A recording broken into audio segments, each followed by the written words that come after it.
Hey friends, this is Carrie and welcome back to I Like Reddit channel. Today we have a variety of stories out of some different subreddits. Let's begin. In our first story by Synthetic Romance, Karen with Kids on Board sticker nearly ran me into oncoming traffic. This is a short one and kind of funny, but at the time I was a little confused and frightened. I live in a very big city, but I do my grocery shopping at outlet stores in a suburban area about 15 to 20 minutes away from where I live simply because I like that outlet store. Every time I go to this part of town, I see Karens, but I haven't been bothered by one yet. I drive a Fiat 500. For those of you who don't know, this is a compact car, and it's tiny. If someone were to hit me, I'd go flying. That's kind of important, but not too much, just a fun detail. Anyway, I'm driving to the grocery store and I'm almost there. I turn into the street that has two lanes going the same direction I'm going. I'm in the left lane and a car slightly in front of me is in the right lane, a massive soccer mom SUV. There's a sticker on it that says kids on board. Maybe I put this into the universe by laughing at the sticker, I don't know. I laughed a little because I've only ever seen the baby on board sticker. Did you really need everyone to know that you have kids on board in your obvious soccer mom car? I don't know, maybe I'm just harsh and this is my fault. Anyway, so we go up the street a little more and now there's a right turn lane added to the two lanes there are already. This is important. The actual turn it's for is still up the street a ways. I'm still in the left lane and next to me is oncoming traffic going the other way. Suddenly, Karen's monster SUV is suddenly braking and rocketing into my lane. She got so close to me I could see inside her car. I swerved a little bit and thank God nobody's in the oncoming traffic side at that second. I honked and mouthed what the hell and she flipped me off and tried to do it again. I just decided to speed up and get ahead of her, only to see her get angry and merge into the right lane without blinkers mind you and turn right aggressively at the light. I got to the store and parked and kinda laughed a little. I feel bad for whatever kids were on board. I'm just confused as to what I did. Maybe she really hates Fiats. She could be a person having a bad day, or she could be a really bad driver. I would have reported her to the authorities, just because who's to say that this is the only person she did this to? For all you know, this is normal driving behavior for her, and in which case she's a danger to herself and others, and she probably shouldn't be behind the wheel of a car. Anyway, on to the next story. Our next story is posted by Bitch in the Corner. Woman wants me fired from somewhere I don't work without actually speaking to me. This takes place in a care home where I'd visit my old neighbor. I will call her Ruby in this tale. Ruby was basically bedridden and often napped while she had visitors. She also had a sweet tooth and loved ice cream. If she was sleeping when I brought ice cream for her, I had permission to use the fridge in the day room to store this. Visitors could also get themselves drinks for themselves there and those they were visiting. Ruby's room door had a squeaky hinge. This plays a role. I went to visit Ruby with some ice cream. I signed the visitor's book and let myself in with the code. As I was closing the door behind me, it was tugged open by a woman in the title. She huffed and nudged past me. Ruby was sleeping, so I put the bag down and went and put the ice cream in the day room. As I passed the next room, the door opened and a woman looked out. I nodded and went on my way. I chatted with one of the staff about Ruby and returned to her room. Not to make this too long over the visit, I popped in and out of Ruby's room a few times to get her ice cream, make her a cup of tea, etc. Each time I left the room, the woman would pop her head out and scowl at me.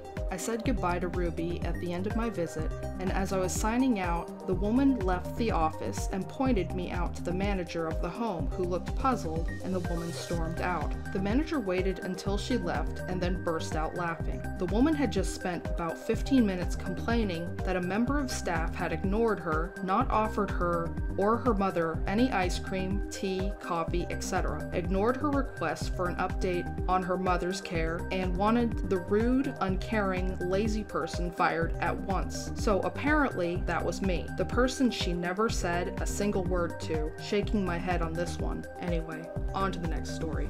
Our next story is posted by Robin Sarm. I only have pennies. Sorry. I've worked for a decently sized farm store chain for about 3 years now. This happened back when I was about 1 month in. For reference, my store is small. It only has 2 registers and therefore 2 tills. I don't get my own till, and said I can hop on either till whenever I need/want to. I was opening with one other manager who was busy stocking feed shelves while I was put on register. About an hour after we opened, an older customer walks in and I can hear the immense amount of coins jingling in her purse. The woman couldn't have been younger than 60, so I just assumed she was one of those people who like to carry coins on them.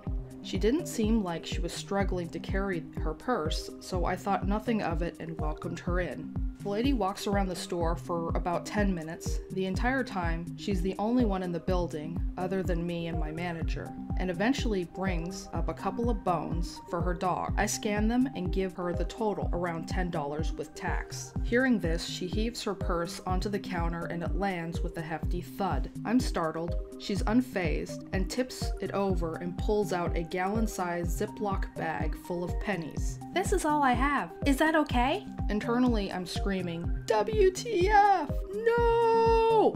There are multiple banks a mile down the road. Why didn't she trade these for bills? Instead, I sheepishly told her it was okay and had to count them by hand. She tried to help, but I told her to just not and let me take care of it since I didn't want her to miscount. I didn't think she would, but I didn't want to get in trouble if she did. Counting out the total took about 10 minutes and left her bag almost completely empty.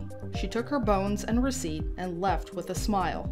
I was still screaming at her mentally. Her pennies filled up both penny trays, the extra coin trays in both tills. We still had to put some in the store safe because we had nowhere else to put them. I got multiple comments about the amount of coins in each till by customers who noticed. In the 3 years I've been here since then, I haven't seen her again, and I'm not exactly sad about it either. This person's story reminded me of something that happened to me when I was in my early 20s. It was probably early 2000s, midsummer. I worked at a theme park in my hometown. I was a supervisor of 2 stores. One store was a larger store. The other store was a kiosk. It was a satellite location. Anyway, well, the kiosk sold mainly small things like keychains, tiny toys, little knickknacks, stuff that most of the stuff is under $5. But in addition to that, it also sold like sunscreen and hats and stuff. I was counting out my morning employee early afternoon, and I noticed his till was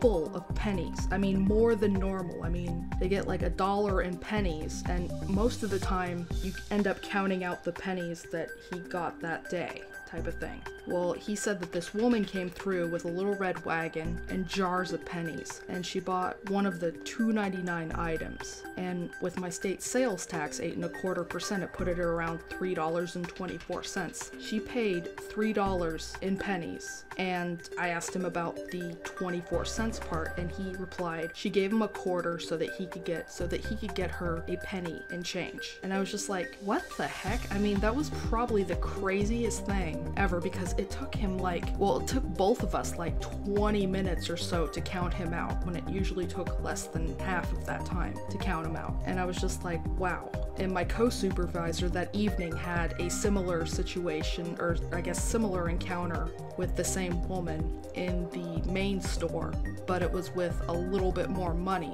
And both of us were glad to not have to deal with that woman again, just because that was just crazy insane how long it took to count out those 2 people. Anyway, our final story is by Tier 1 Tech Support. Annoying roommate back in college. Back in college, when I lived in a dorm room, I got assigned one of the most annoying roommates ever. He was always bragging about himself and how smart and strong he was. Anyway, one day there was a big earthquake. This was in Southern California, and after the quake was over for a few hours, he shows up in our dorm room. He starts telling me that he's as fast and nimble as a panther, not joking. He said if another big quake ever hits us again, he'd survive because, get this, he'd jump out the window of our 7th story room and grab onto a tree that grows outside about 20 feet away while the building crumbled to the ground with me in it. I tell him